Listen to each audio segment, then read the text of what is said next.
በጌታ ሊለምናችሁ አንድ ቪዲዮ አሳያችኋለሁ። ይህን ቪዲዮ ግን አሁን እንደሚያስጠፉ እርግጠኛ ነኝ። ነገር ግን እባካችሁ በደንብ ኮፒ ሊንክ አድርጉ። ስክሪኑን ጫና አድርጋችሁ እስከ መጨረሻ ሰንድ አድርጉ። ኮመንት ውስጥ ገብታችሁ ማራናታ ብሉ። ይህን ቪዲዮን አይተን እንመለስ። ይቅርታ ይቅርታ የኔ አባት ይቅርታ ይቅር በለኝና አስገባኝ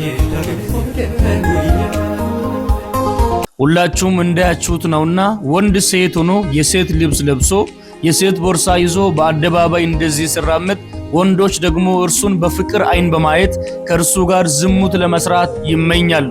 ይህ ደግሞ ግብረ ሰዶማዊነት ነው። የክርስቶስ ዳግም ምጽአት በጣም ቅርብ እንደሆነ ያሳያል። በአይናችን የምናየው በጆሮአችን የምንሰማው ነገር ሁሉ በጣም አስጨናቂ ሆኗል። እግዚአብሔር ቃል ሲናገር ሮሜ 1:28 ላይ እንደዚህ ብሎ ይናገራል።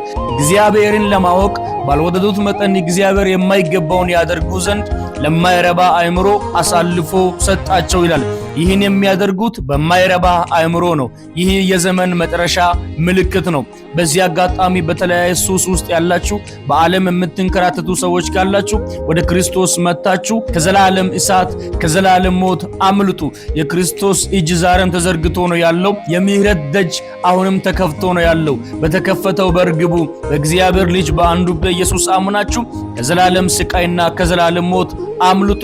መንገድ ኢየሱስ ነው፣ እውነት ኢየሱስ ነው፣ ሕይወት ኢየሱስ ነው። ሁላችሁንም ወዳችኋለሁ። ኮፒ ሊንክና ሼር እንዳይረሳ። ኮመንት ውስጥ ገብታችሁ ማራናታ ብላችሁ ጻፉ። ኢየሱስ ይመጣል።